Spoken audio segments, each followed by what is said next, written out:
Barcelona le acaba de ganar 1-0 a Boca Juniors en el Estadio Monumental por la cuarta fecha de la Libertadores y hay muchas cosas por analizar del presente del equipo, de lo que han venido siendo los últimos partidos, de la victoria de hoy también, de ver si es que todavía se puede salvar la temporada o si es que mismo ya nos quedamos sin nada en mayo. La verdad hay muchos temas que tratar. Bueno, empecemos hablando del técnico otra vez, porque en las gradas ya se empezó a escuchar el fuera, Farías, fuera. Y la verdad es que pareciera que en Barcelona la gente se olvida muy rápido de cómo jugaba el equipo el año pasado.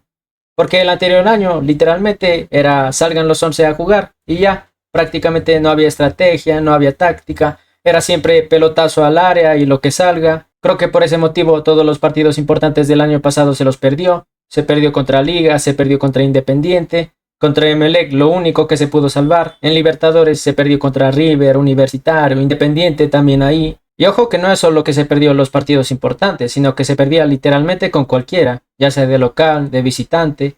De local dejábamos puntos con equipos como Macará, Manta, Delfín, equipos que no nos deberían sacar nunca puntos a Barcelona. Y miren que desde que llegó Farías se nota el gran cambio en el juego, no solo por los resultados, sino por la manera en que el equipo está jugando. El mediocampo más ordenado, la defensa sólida, ya no nos caen 3-4 goles como el año pasado. En la delantera, capaz todavía faltará reforzar, pero es también por lo que el técnico se tiene que ajustar a los delanteros que el equipo tiene. Ponte a pensar, si es que el técnico tiene jugadores como el Toto Núñez, como Miguel Parrales, ¿cómo se le va a exigir que haga 4 goles por partido? Uno tiene que ser consciente de lo que tiene también. Y miren que en los últimos años se ha repetido la misma fórmula. Sale el técnico cada 6 meses, salen jugadores, terminan contratos adelantados, sale uno, llega otro y así año tras año. Y aún así los resultados son los mismos. La persona que en realidad se tendría que ir del club es Antonio Álvarez y todito su equipo de trabajo. De hecho, miren que los resultados antes de que Antonio Álvarez saliera de la cárcel para Barcelona eran 5 victorias, 4 empates y 2 derrotas. Si es que hacemos de cuenta la victoria contra Liga, que fue un día después de que salió de la cárcel. Después, cuando se volvió a Barcelona, se restableció en el equipo nuevamente, los resultados cambiaron a 3 victorias, 2 empates y 4 derrotas. Prácticamente casi todo lo opuesto. Y capaz alguno dirá, no, es un dato que no tiene nada que ver, no tiene relevancia, pero la cosa es que los resultados ahí están. Mira que antes de que salga de la cárcel le podíamos ganar a Liga de visitante, le ganamos a Botafogo en Brasil, Argentinos Juniors en Argentina, y desde que se reincorporó a Barcelona empatamos contra el Manta, empatamos contra equipos que no debíamos de empatar, perdimos un montón de puntos en Liga Pro, en Libertadores ni se diga, los primeros 3 partidos que jugamos, los 3 los perdimos, recién en el cuarto partido podemos llegar a ganar 3 puntos, así que evidentemente las cosas son muy claras aquí. No es culpa ni del técnico ni de los jugadores, que para mí han estado jugando bastante bien y le han estado metiendo bastantes ganas, sino que todo lo que está mal en Barcelona es culpa de Antonio Álvarez. Y no es en joda, literalmente todo lo ha hecho mal Álvarez, y no solo en lo futbolístico, sino también en las negociaciones, en vender jugadores. ¿Se acuerdan del chico Bruno Caicedo que jugaba cedido en el Orense el año pasado? ¿Qué pasa? Que Barcelona lo acaba vendiendo muy rápido al Wanderers de los Estados Unidos, más encima por un precio bajísimo. Ahí se decía que $800,000, que 1 millón, que 1.200.000. Bueno, la cosa es que está ahí, entre 800.000 y 1.200.000. No lleva ni 6 meses jugando en Estados Unidos y se decía que el Stuttgart de Alemania ya está interesado en ficharlo. Imagínate el tremendo jugador que tienes que ser para competir en una liga en la que no se mira mucho el fútbol y aún así que te vean desde Alemania. Pero como en Barcelona se hacen siempre mal las cosas, lo vendieron rápido, demasiado barato. En verdad es increíble la incapacidad de Antonio Álvarez para ser presidente de un equipo. Y la verdad me sorprende que todavía haya periodistas que lo apoyan, gente que dice que no, es que él prestó dinero a Barcelona cuando necesitaba. Ah, bueno, lo que prestó seguramente ya se multiplicó en la deuda de Barcelona por 5. Porque ya empezaron las demandas de los jugadores que salieron el año pasado antes de terminar el contrato, Así que, sea quien sea que quiera reclamar algo, antes que ir con el técnico, antes que ir con los jugadores, que vaya con el presidente y con toda la dirigencia. Y no es que diga que los jugadores y el técnico son completamente perfectos, ¿no? Porque también ha habido veces en las que he dicho, por culpa del técnico se perdió este partido, por culpa de los jugadores o de tal jugador se perdió este otro. Pero ya, si es que hablamos de por qué Barcelona está así en este momento, es total responsabilidad de la dirigencia y de nadie más. Y ojo que cuando llegó Antonio Álvarez a Barcelona, el equipo estaba bastante bien a comparación de cómo estaba ahora. De hecho, en la anterior dirigencia de Alfaro Moreno le fue bastante bien. En 2020 quedamos campeones, 2021 semis de Libertadores, 2022 llegamos a la final de la Liga Pro, que bueno, la terminamos perdiendo contra Aucas, pero me parece mejor de lo que ha sido Barcelona en estos últimos 3 años. En 2023, el último año de Alfaro Moreno, ya empezó a decaer un poco el nivel del equipo. Ya nos quedamos en fase de grupos de la Libertadores. Bueno, al menos ese año fuimos a Sudamericana, donde igualmente nos terminó eliminando Estudiantes de La Plata. En comparación a eso, desde que llegó Álvarez a Barcelona, 2024 nos fuimos eliminados. En 2025, el año del centenario más encima, fue una humillación total en todas las competiciones. Libertadores quedamos últimos, Liga Pro nos fue fatal, Copa Ecuador eliminados por un equipo de segunda. Y en 2026, pues ya empezamos mal el año. Todavía cuando Álvarez llegó a Barcelona dijo, vamos a ganar la Liga Pro, vamos a ganar la Libertadores, no vamos a competir por la Sudamericana porque no nos gustan esos torneos chimichurris, no vamos a competir por la Copa Ecuador porque tampoco nos gusta. Y al fin y al cabo, ni siquiera se ha podido competir de esos torneos, pero porque Barcelona no ha estado a la altura. Y así de a poco cada año ha ido cambiando su discurso. El año pasado, cuando le preguntaron por los resultados del equipo, él dijo, yo armé un equipazo. Él pensaba que tener a jugadores como Javier Arreaga en defensa, Byron Castillo de lateral derecho, era tener un equipazo para él. Dixon Arroyo y Giancarlos Montaño en la media cancha era un equipazo para él. Yo no sé por dónde alguien podría decir que tener esos jugadores es tener un equipazo. Y bueno, la cosa es que así tampoco le fue bien en lo futbolístico. Y después de eso dice, bueno, prefiero no ganar nada con Barcelona, pero reducir la deuda a 20 millones. Cosa que tampoco le ha ido bien en eso, porque desde que llegó la deuda solo aumentó y sigue aumentando cada día más. Hace poco Campi denunció también a Barcelona porque le rescindieron el contrato mucho antes de lo que tenía que terminar. Así que a este paso, la verdad, yo ya no sé qué más esperar de Antonio Álvarez. No sé si es que el próximo año ya la deuda ascenderá a 60 millones, si volveremos a quedarnos sin títulos este año, y el siguiente, si es que nos eliminará un equipo de segunda en Copa Ecuador. Lastimosamente, en este momento en Barcelona, solo se busca el beneficio de los dirigentes que están en el club, cosa que una vez el mismo Álvarez lo mencionó. Me hice presidente de Barcelona para no ir a la cárcel. Bueno, se ve que son personas que estuvieron más enfocadas en política, en buscar resolver sus propios problemas, sus propios intereses, más no en intentar ayudar al club, intentar reducir la deuda, intentar hacer un equipo competitivo. Y miren que todavía faltan 2 años de dirigencia más hasta 2028. Y a pesar de eso, para mí, Antonio Álvarez es el peor presidente de la historia de Barcelona. Ya sé que dirán, hubo otros años en los que Barcelona realmente estuvo peleando el descenso, que en verdad tuvo muchos problemas, que en verdad peleó el descenso hasta las últimas fechas, pero aún así nunca se escuchó que haya un presidente en Barcelona que estaba yendo a la cárcel, que andaba en problemas de política, que se hizo presidente para no ir a la cárcel, que formó un equipo que ni siquiera es capaz de ganar partidos contra equipos de segunda división, que hablara tanto en su llegada y al final terminara sin dar nada. La verdad es que es decepcionante todo lo que ha hecho Álvarez en Barcelona hasta ahora. Ojalá y pudiera ser destituido. Pero bueno, vamos ahora sí más con el partido. Hoy Barcelona le acabó ganando 1-0 a Boca en el Monumental. Lastimosamente es el primer partido que se puede ganar en la fase de grupos de la Libertadores, ya habiéndose jugado 4 fechas, y creo que el día de hoy se demostró de que si el equipo quiere, puede sacar buenos resultados. Creo que más que todo lo que le ha venido faltando en la fase de grupos es inteligencia a la hora de jugar los partidos, porque miren que a excepción del partido contra Boca en la Bombonera, el resto de equipos no han sido altos controladores del partido contra Barcelona. Contra Cruzeiro acabamos perdiendo por un error de Sosa a la hora de defender, pero propiamente ese partido merecíamos empatarlo, porque ni los jugadores de Cruzeiro ni los de Barcelona hicieron grandes cosas como para decir que uno de los dos mereció ganarlo. Realmente merecía empatarlo, pero bueno, el resultado es negativo para Barcelona. Después, contra la U Católica en Ecuador, lo que tenía que hacer el equipo era salir tranquilo, hacer los goles que los necesitaba porque venía de perder 2 partidos, pero tenía 90 minutos. Y Barcelona salió con todo a matarlo como que si estuviera perdiendo 3-0 en el minuto 70. Y no digo que no tenían que atacar, pero sí tenían que hacerlo de una manera controlada y organizada. Porque con el respeto que se merecen, pero la Universidad Católica y el Cruzeiro en este momento no están como para competir a un gran nivel. Boca Juniors puede ser la excepción, pero estos otros 2 equipos no están a un nivel así. Y si le pudimos ganar al más duro del grupo en nuestra casa, obviamente también podíamos hacerlo contra los otros 2. Y obviamente, así como se le ganó al más duro del grupo, también se puede ir a ganarles a los otros 2, así sea de visitantes. De ahí claro que Barcelona no depende de sí mismo para entrar a los octavos de final de Libertadores, ni para ir al repechaje de la Sudamericana, pero aún así yo espero que lo dejen todo en estos últimos 2 partidos. Así sea que quedemos últimos de grupo, pero que quedemos luchándolo hasta el final. En esta edición de la Libertadores, a excepción del partido contra Boca en la Bombonera, no se ha perdido otro encuentro estando en condición de visitante. Así que yo esperaría que se pueda sacar unos buenos resultados tanto en Chile como en Brasil. De hecho, qué mal dato, pero hace 6 partidos que Barcelona no ganaba de local en Libertadores. La última vez que ganamos de local en Libertadores, aparte del partido contra Boca, fue el año pasado contra Independiente del Valle, cuando ganamos 1-0 con gol de Brian Carabalí. Después se perdió contra Universitario, se perdió contra River, luego en este año se perdió contra Argentinos, se perdió contra Botafogo, o bueno, se empató contra Botafogo, la cosa es que no se ganó. Después también habíamos perdido con Cruzeiro, habíamos perdido con la Católica, 6 partidos sin ganar. Y ahora bueno, por fin podemos ganarle a Boca. La verdad, qué mala racha que se tiene para hacer nuestra casa, ¿eh? Ahora, resumiendo lo que fue el encuentro, ni bien empezaba el partido y Boca ya había tenido una chance clarísima en la que casi nos hacen gol a los 5 minutos.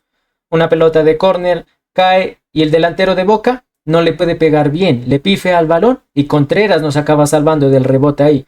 Después, bueno, ahí entre algunas piernas la acaban despejando y se venía un contraataque de Barcelona. ¿Liderado por quién? Por Byron Castillo. La cosa es que va Castillo, tenía 2 opciones, tenía 2 compañeros, era un 3 versus 2. ¿Y qué acaba haciendo? No la acaba pasando, no le acaba disparando ni siquiera al arco.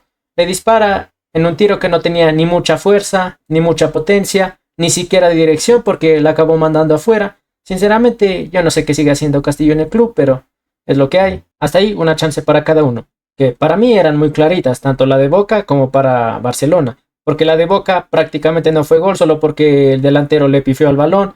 Y en la de Barcelona, si es que hubiera sido otro el que iba conduciendo, capaz es que era Benedetto, hubiera tomado una mejor decisión. Prácticamente es Castillo el que acaba jodiendo ese gol. Así que una para cada uno, después pasaba el rato y más o menos a los 20 minutos, Barcelona lograba tener otra chance en la que el balón iba boteando en el área de Boca. El arquero calcula mal y no llega al balón. Benedetto la pasa atrás para que disparen solos frente al arco. La recibe Celis, le pega y justo le da donde estaba un compañero. De ahí, claro que estaban 2 jugadores de Boca ahí dentro del arco, pero el arco mide 7 metros, no puede coger y darle justo donde está su compañero. Así que también otra chance en la que pudo haber hecho el gol Barcelona y se la acabaron jalando. Luego a la media hora del partido, Ascasíbar, jugador de Boca, le acaba dando una tremenda patada en la cabeza a Milton Celis. Clarísima, roja y la verdad, una jugada bastante irrespetuosa para lo que es un jugador de fútbol. Deberían darle al menos 3 o 4 fechas expulsado en la Libertadores, porque si bien uno está haciendo las cosas muy rápido en cuanto está jugando ahí con el balón, con los rivales y todo,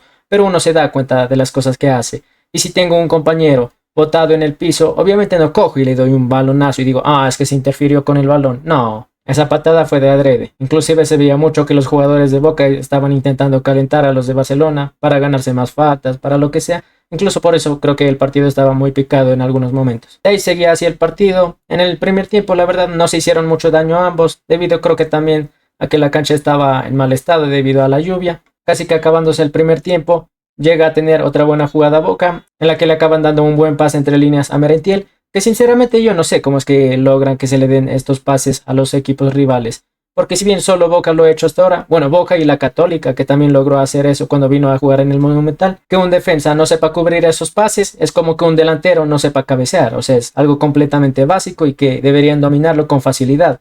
Que nos pase una vez, podría entenderlo, porque también hay delanteros que son muy rápidos, que juegan bien y todo, pero contra Boca, en la Bombonera y en el Monumental nos pasa un montón de veces. Creo que también en parte se debió a que no hubo muchos goles, porque ellos se fallaron los goles y porque Contreras salvó algunas. Si bien la defensa de Barcelona ha mejorado, aún falta bastante por hacer, y prácticamente ya nada de que se termine el primer tiempo. Llega la roja para Celis, que sinceramente para mí no es roja, por el hecho de que el jugador va corriendo con las manos en posición natural. Obviamente cuando se salta, cuando se frena, cuando se mueve, se hace este gesto. No es que los jugadores van y están así, completamente rectos, no. Además el jugador de Boca se cae completamente solo, así que si él se cae y justo Celis tenía el brazo así, se chocan. Obviamente para mí era una posición natural. Es como cuando en el área alguien toca el balón con la mano, pero antes dio un toque en la rodilla y en otra parte y rebotó y luego le dio en la mano. No se cobra penal por eso. Asimismo, esta falta no tenía que haberse cobrado. Otra cosa fuera si es que Celis hubiera ido corriendo y le hubiera hecho así un codazo. Ahí sí sería roja clarísima, pero si es que fue el movimiento natural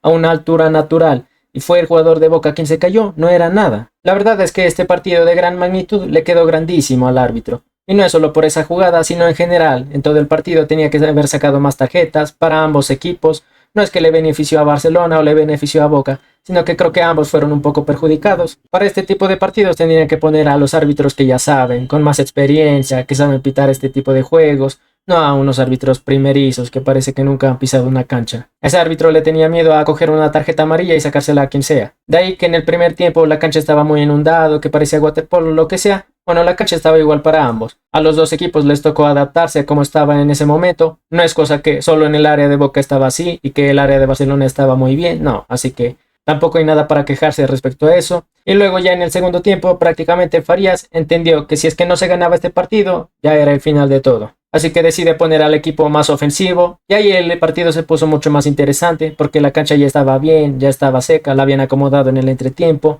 Barcelona estaba intentando atacar más, que si bien no estaba teniendo al inicio chances con muchísima claridad, como decir, esa fue clarísima, pero estaba atacando en mayor medida que como lo hizo en el primer tiempo. Y la cosa es que ahí el partido se puso para cualquiera de los dos, porque iba Barcelona, iba Boca, iba Barcelona, iba Boca, Barcelona corría centro de Carabalí, Boca volvía, aprovechaba el espacio que dejó Carabalí, y así, de hecho Contreras acabó salvando un mano a mano contra Merentiel, en una en la que picó por el espacio donde debía estar Carabalí. Igualmente hoy Contreras hizo un trabajo estupendo en el arco, bastante bien hoy. Creo que hace tiempo que no veíamos que ataje algunas pelotas así como lo hizo hoy. Inclusive en ese momento parecía que Boca era ligeramente favorito a hacer el primer gol del partido, porque después de esa en la que nos acaba salvando Contreras, tienen otra jugada en la que asimismo quedaba un jugador de Boca solito contra el arquero, y bueno, menos mal, él acaba pasando a su compañero y se la manda muy larga y su compañero no llega, así que bueno, prácticamente también nos salvamos en esa. Y después de algunas jugadas en las que estaban ida y vuelta, en un córner de Boca, la pelota acaba quedando ahí en la media cancha entre algunos jugadores. Un jugador de Boca le pifia al balón. Barcelona acaba sacando una buena contra.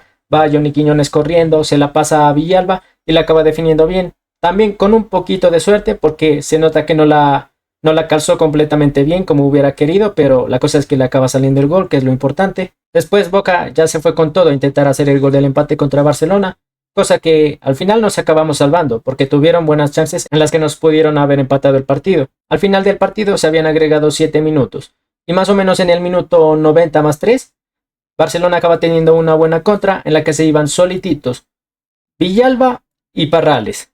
¿Qué pasa? Cogen, va corriendo. Para mí es gol comidísimo completamente por Villalba. No solo por la mala definición, sino por la velocidad a la que corría. Iba muy suave Villalba. Ya es la última jugada del partido. Es el 2-0 definitorio, minuto 93. Ya lo fulminabas ahí. Con eso le dio 4 minutos a Boca para que siga atacando a Barcelona. Villalba coge y en el momento en el que va corriendo, andaba mucho viendo a los lados, ya ves que viene Parrales, no viene nadie más a tu lado, ya lo tienes ahí, tienes que tener esa percepción de que viene él. No es cosa que un jugador del área de Barcelona va a coger y en un segundo va a llegar al área de Boca, no, tampoco. Era una mirada a los lados para ver quién te acompaña y un pique absoluto hacia el área. Y esa corrida tan lenta que pegó, al final no se la acabó dando a Parrales porque también ya llegó el defensa de Boca a cubrirlo a él. Y se acaba errando el mano a mano en un arco que mide 7 metros contra el tercer arquero de Boca. O sea, ni siquiera es el titular. Y que ya había salido todo. Solo tenía que pincharla y ya estaba el gol. O bueno, al menos definirla bien. Y pues al final se acaba comiendo el segundo de una forma completamente absurda. A los jugadores de Barcelona no se les pide que hagan 3 regates, vayan, se driblen a 2 defensas y marquen un golazo metiéndola en la escuadra. No se les pide que hagan jugadas de Mbappé, de Lamine Yamal o lo que sea, porque sabemos la diferencia de niveles que hay y todo, ¿no? Pero sí se pide que al menos acaben definiendo bien este tipo de jugadas. ¿Cómo no te vas a poder definir un mano a mano en un arquero cuando tuviste tiempo para pensar, tuviste tiempo para pasarla, tuviste tiempo para hacer lo que sea y no hiciste nada? Esto ya no es cosa del técnico, esto ya es cosa de los jugadores, porque es toma de decisiones, porque es definición, es algo que es irreemplazable. O sea, creo que muchas personas que no son futbolistas hubieran hecho ese gol. Pero bueno, la cosa es que al final se terminó ganando. Barcelona estuvo completamente encerrado en esos minutos finales, cosa que a Boca por poquito no le entró el gol, porque capaz si es que hubiera jugado unos 5 minutos más y hubieran hecho el del empate. Porque sí estaban teniendo buenas llegadas, ya estaba apareciendo más Contreras también. En una de esas, un defensa de Barcelona se equivocaba en un pase o en un despeje y se acababa para nosotros. Igual creo que de parte de Boca Juniors subestimaron mucho a Barcelona antes del partido, porque si bien capaz no se tendrá un palmarés excesivamente grande como otros equipos que tienen 60, 70 títulos, ¿no? Pero la camiseta del ídolo también pesa. Mira que hoy, jugando de una manera muy desordenada, sin ser completamente superiores, les acabamos ganando. Inclusive mira que si comparamos el 11 de Barcelona con el 11 de Boca, a excepción de Contreras, creo que todo el equipo sería de Boca Juniors. Tranquilamente podemos perder en Ecuador contra el Manta, contra el Deportivo Cuenca, y luego ir a la Libertadores y ganarle a equipos como Botafogo, como Boca, a equipos argentinos, brasileros, chilenos, lo que sea. Y mira que estás viendo un Barcelona que está recién construido y que ha venido jugando muy mal en los últimos años. Bueno, vamos con el uno por uno de los jugadores, empezando con José David Contreras, uno de los mejores de la cancha el día de hoy. Acabó salvando varias situaciones claras para el equipo rival, así que 10 de 10 hoy para Contreras. Creo que hace tiempo que no tenía la necesidad de atajar tantas, porque si bien veníamos de perder, de empatar algunos partidos, creo que ya no nos pasaba mucho que el rival creaba algunas chances de peligro para nosotros. Pero bueno, afortunadamente hoy estuvo bastante bien. Bueno, vamos con Vallecilla.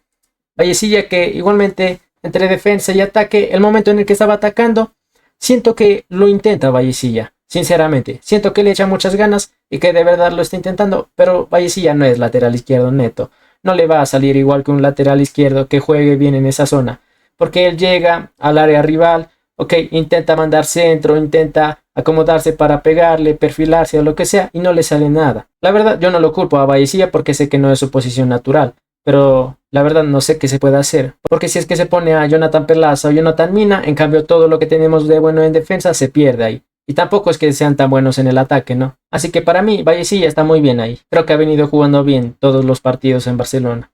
O al menos la mayoría. Capaz en uno tuvo un error y no me acuerdo en este momento.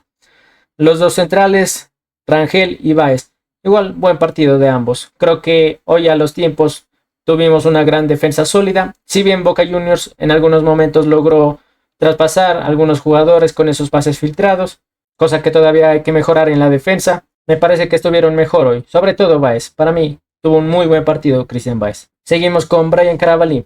Carabalí, que para mí hoy hizo un buen partido. Ya en el momento en el que Barcelona estaba atacando, estaba arriesgándose, fue él quien llevaba los ataques por esa zona.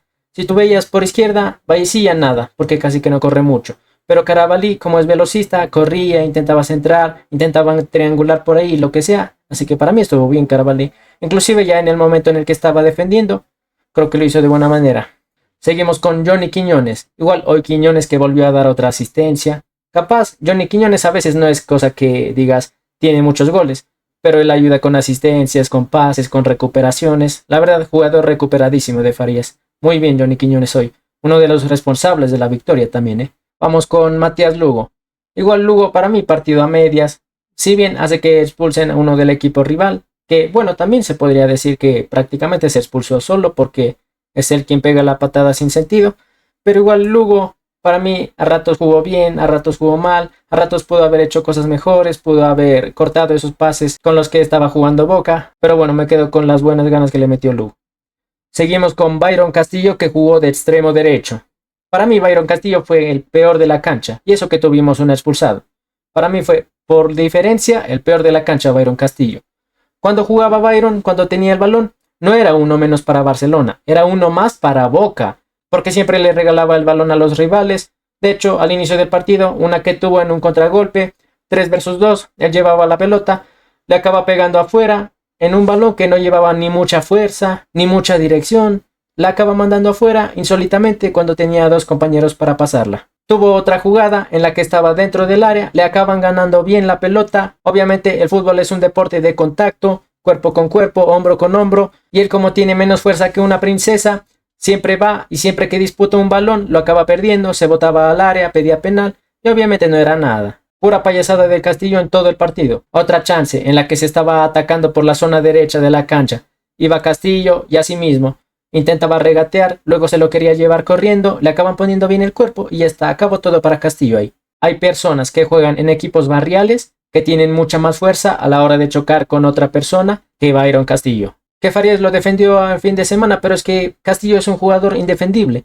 Inclusive yo lo dije desde el año pasado, el principal jugador que debe salir de Barcelona es Byron Castillo. Es un jugador que no tiene defensa, no tiene velocidad, no tiene ataque, no tiene buen pase, no tiene buen físico, no tiene nada en Barcelona. No tiene regate, no tiene absolutamente nada. Inclusive, por si es que eso fuera poco para Castillo, también es un jugador que es bastante bronquista, bastante cabrero, que coge y le dicen cualquier cosa y ya se quiere ir a los golpes. Hoy en el partido, un jugador de Boca Juniors en un momento le dice una cosa y él coge y lo empuja directamente, que obviamente es todo planeado, ¿no? Ellos intentan calentarse ahí entre ellos para hacer que le saquen roja a un rival y cosas así. Bueno, casi lo logran, ¿eh? Se acabó ganando la amarilla. Inclusive no es solo por lo que hace dentro de la cancha Byron Castillo, sino que también fuera de la cancha es un jugador que le gusta ir de fiesta, que le gusta tomar, que le gusta estar con mujeres. Entonces, ¿qué tipo de persona tenemos en este club? El hecho de que esté un jugador como Byron Castillo todavía en Barcelona es la prueba de que cualquier persona puede estar en Barcelona. Tranquilamente puedo yo en este momento dejar mis estudios, ponerme a entrenar y seguramente también me contratarán. Además de que Castillo es uno de los jugadores que más cobran en Barcelona. O sea, es uno que en la cancha no hace absolutamente nada. En el vestuario, en los camerinos, se la pasa haciendo de todo, porque siempre prende live en TikTok, coges, está ahí de fiesta, con un compañerito, con el otro, jijiji, jajaja. Bueno, está prácticamente solo de joda en Barcelona. Y yo no entiendo cómo el año pasado salieron jugadores que podían haberse quedado en el equipo, que sí le podían ayudar en algo, jugadores como Campi, jugadores como Brian Oyola, que salieron y para mí tenía que darles otra oportunidad porque me parecía que tenían la calidad para estar en el club y luego cogen y dejan a Byron Castillo. Entonces esa limpia no tiene sentido ahí. Claro que el hecho de que una persona así esté en el club creo que habla bastante de la actualidad del equipo, ¿no? Y de cómo se han venido haciendo las cosas en los últimos años. Y lo peor es que siempre que uno ve que Castillo va a jugar, siempre se dice, ojalá y hoy pueda hacer un gol, ojalá se acuerde cómo jugaba hace muchos años, ojalá y pueda correr, pueda hacer algo bien, y al final siempre acaba decepcionando. Es increíble cómo, partido que juega Castillo, partido en la que se acaba echando un montón de cosas. Se decía que en el próximo mercado de pases Barcelona iba a dejar ir unos jugadores y que iba a traer más refuerzos. Ojalá y Castillo es el primerito en irse. Eso preferiría yo, que antes de que se vaya el Toto Núñez, antes de que se vaya Miguel Parrales o quien sea, Giancarlos Montaño o quien sea, yo prefiero que se vaya Byron Castillo, sin ninguna duda. Bueno, seguimos con Jefferson Huila. Huila que hoy tuvo poco la pelota, casi no generó mucho ataque. La verdad es que poner a Huila en este tipo de partidos es muy arriesgado, por el hecho de que es un jugador que tiene poca experiencia en partidos importantes, que tiene poca experiencia en Libertadores, inclusive poca experiencia en el primer equipo. Son contados los partidos que tiene Huila y los minutos que tiene Huila en Barcelona. Pero la verdad, yo sí prefiero mucho a que salga Huila de titular antes que Héctor Villalba, a pesar de que metió el gol. Y claro, me dirán, entonces, ¿por qué digo que ha tenido pocos minutos, que todo esto? Porque la cosa es que si Huila se llegara a equivocar en uno de estos partidos importantes, la hinchada no puede ir y acabárselo con todo, así como están haciendo con Yandri Gómez. Los juveniles tienen que tener minutos, tienen que tener procesos, tienen que reorganizar su mente, que es bastante importante para un futbolista. Y la verdad no quisiera que a Huila le pase un caso como el de Yandri Gómez que está viviendo en este momento. Así que bueno, ahí apoyarlo con todo, ¿no? Seguimos con Milton Celis, que se fue expulsado en el primer tiempo. Bueno, sinceramente yo ya lo dije. Para mí no era expulsión la de Celis. Y lo digo en serio, no es por ser de Barcelona ni lo que sea. Porque va con los brazos en una posición natural, que es ahí. No va ni muy alzados así, no va nada, tampoco va con mucha fuerza. Obviamente, si es que el jugador de Boca se caía y ambos estaban cerca, iba a haber algún roce, pero sinceramente para mí no era. De ahí creo que lo que hizo cuando estuvo en la cancha fue a medias igual. Porque hubo una chance en la que Benedetto se la mandaba hacia atrás y Celis le acaba pegando a uno de sus propios compañeros, que tenía todo el arco a su disposición y le acaba mandando a su compañero, que esa jugada no terminó en nada y fue muy clarísima para Barcelona. Y es lo que se dice, este tipo de jugadas son las que se debe aprovechar. Tienes una jugada en la que no está el arquero, están dos jugadores rivales en el arco. Ponle que estén cubriendo 2 metros, tienes otros 5 para definir, el arco es grande, no te puedes jalar ese gol. Y lo peor es que Celis es un jugador importantísimo en el equipo, así que ahora que lo perdimos contra Católica, me imagino que jugará ahí Jefferson Intriago, pero no es lo mismo. Intriago es más defensivo, Celis ataca más, se arriesga un poco más también. Ojalá y se pueda llevar bien el partido siguiente sin él. Y terminamos con Benedetto. Benedetto, que para mí jugó bastante bien el tiempo que estuvo, al menos estaba creando chances. Bueno, como es él, ¿no? Ya sabemos, bastante desequilibrante, intentando dar asistencias. De hecho, si es que no hubiera sido por esa que se jaló Celis, daba una asistencia hoy. Inclusive digo que me sorprendió que haya salido tan rápido Benedetto. Por ahí se hablaba de una posible lesión o así. Bueno, yo espero que no sea, porque perder a Benedetto es perder casi todo el ataque en Barcelona. Porque es él quien crea, quien recibe, quien hace que los jugadores rivales se ganen las tarjetas amarillas. O sea, Benedetto hace un montón en el equipo. No es nomás cosa de decir, perdemos un delantero y ya. Así que esperemos que no esté nada. Bueno, vamos con los suplentes. Jefferson Intriago. Intriago que entró de cambio por Benedetto en el segundo tiempo. Para mí Intriago estuvo bien hoy, estuvo bastante recuperador. Bueno, ahí se cambió el esquema del equipo. Ya era arriesgarse a ganar o a perder, porque en ese momento ya era todo o nada. Y para mí Intriago hizo un buen partido. Creo que lo único en lo que sí se le puede mejorar es eso que les digo, que los pases filtrados a sus espaldas. Creo que podría mejorar la percepción del jugador que va a un lado, al otro lado, que corre a la espalda. Obviamente eso también trabajarlo en los entrenamientos porque no es solo el que le falta. Así que aparte de eso, yo creo que estuvo bastante bien. Seguimos con Héctor Villalba, que entró en lugar de Byron Castillo. El cambio me parece lógico, bastante lógico, porque Castillo en todo el partido solo ayudó a Boca Juniors. Y creo que Villalba debe seguir como fue en este partido, sin ser titular. Obviamente en los partidos importantes me refiero, ¿no? Sin ser titular en los partidos importantes, entrando de cambio en estos minutos, porque entra y le echa bastantes ganas. Pero lastimosamente Villalba es un jugador como el que vimos en el segundo tiempo. Puede que coge y se haga un golazo como fue, y luego puede que falle una solo contra el arquero. Así que por estas cosas es que a veces se les reclama tanto a los jugadores. Pero bueno, creo que hoy también no se le da mucho mérito a esa fallada de Villalba porque se ganó. Pero si es que hubiéramos empatado o hubiéramos perdido, ahí en cambio toda la culpa sería de Villalba. Todos diríamos, no, Villalba esto y lo que sea, también a Celis capaz. Bueno, seguimos con Miguel Parrales, que entró en lugar de Jefferson Huila. Para mí, Parrales, cuando entra, casi que ni toca el balón, sinceramente. De ahí claro que de lo que entró, se hizo el gol y luego ya el equipo estuvo volcado a defender y todo. Igual de hecho Parrales, que hasta ahora no ha marcado un gol en partidos oficiales de Barcelona en esta temporada. Y eso siendo 9. Y mira que sí ha tenido minutos últimamente, porque ha estado casi que entrando en todos los partidos de Barcelona. Creo que Parrales no es muy participativo. No sé si es que le tenga miedo al balón o a qué, pero la cosa es que no está funcionando bien en el equipo. Igual creo que es un jugador que debería salir a mitad de la temporada nomás. Bueno, seguimos con Giancarlos Montaño, que entró en lugar de Johnny Quiñones. Para mí, igual Giancarlos Montaño es uno de los jugadores que ya debería irse. Sin embargo, en este partido no me parece que entró ni muy bien ni muy mal. Pero si vas a sacar a Johnny Quiñones, creo que espero que al menos metas a un jugador que sí es mejor. El caso de Giancarlos Montaño no es ese. Porque Montaño es un jugador argentino, un jugador brasileño, se lo puede regatear fácilmente. No tiene mucha técnica, no tiene mucha velocidad, no es tan bueno defensivamente, en el mediocampo tampoco hace gran cosa. De hecho, creo que por eso el técnico casi que ni lo tiene en cuenta esta temporada, porque ha jugado poco y nada. La verdad, también me da un poco de miedo cuando entra Giancarlos, porque el año pasado tuvo algunos errores cuando jugó en Barcelona, cuando jugó con mucha más regularidad.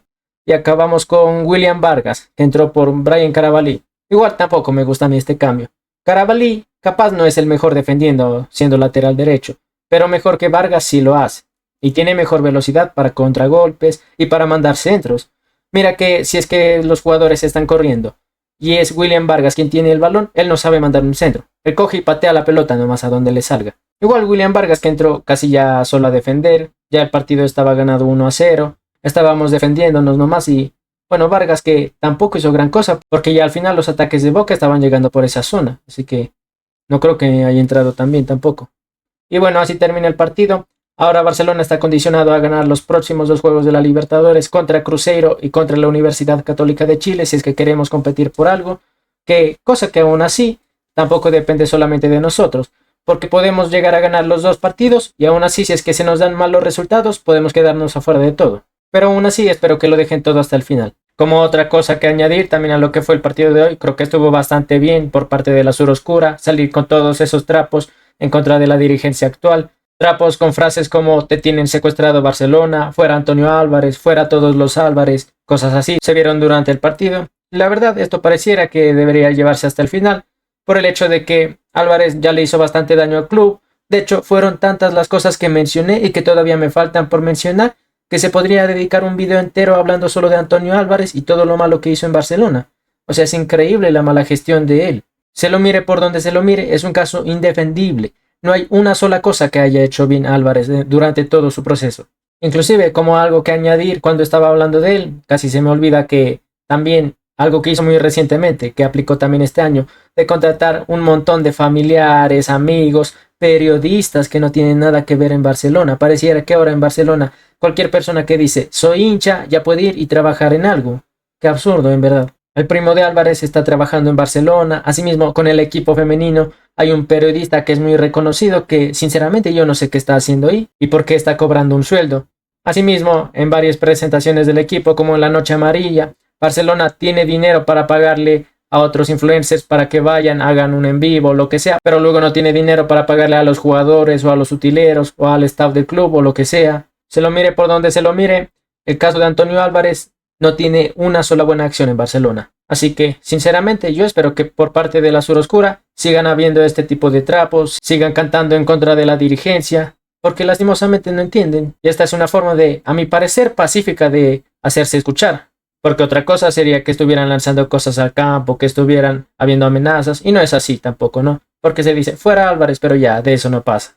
El próximo partido será el sábado contra Independiente del Valle, que jugó el mismo día que Barcelona la Libertadores. Y miren que Barcelona ha venido cortando varias rachas negativas esta temporada. De hecho, le ganó a Liga en Casablanca, cosa que no suele hacer muy seguido. Ganamos de visitante en Argentina, en Brasil, cosa que también para cualquier equipo que no sea de esos países es muy contadas las veces que lo ha hecho. Independiente del Valle tiene un invicto ahí en su estadio que ojalá y este sábado se puede romper. Ellos perdieron contra la Universidad Central de Venezuela, nosotros venimos de ganarle a Boca. Creo que ojalá también se pueda jugar ahí un poco en lo mental, en lo motivacional, porque el equipo viene alzado con todo a querer ganar más partidos, mientras que, bueno, cuando pierdes como que te decaes un poco. Ojalá eso y le afecte a ambos equipos por ahí. Farías tendrá que hacer un juego inteligente porque es un partido en la altura, cosa que cualquier rival en la altura siempre será complicado. Esperemos que lo podamos ganar y así recortar distancias con el líder, porque si no, en caso de que ellos llegaran a ganarnos, nos sacarían 11 puntos de ventaja. Imagínate que nos saquen 11 puntos de ventaja en mayo recién. En el fútbol nada es imposible, pero la verdad es que revertir una situación así sería complicadísimo para cualquier equipo de la Liga Pro, no solo para Barcelona. Así que bueno, ya estaremos viendo. Después de eso se jugará contra Aucas una semana después. Esperemos que se pueda sacar unos buenos resultados en ambos partidos. Creo que el sábado tranquilamente se puede ir a jugar con titulares a Quito, ya que después se tendrá una semana de descanso para jugar ya sea con titulares, ya sea con suplentes contra el Aucas, así que creo que podríamos hacerlo bien, creo que podríamos ganar ambos partidos, los dos siguientes, y bueno, ya lo estaremos analizando aquí igual.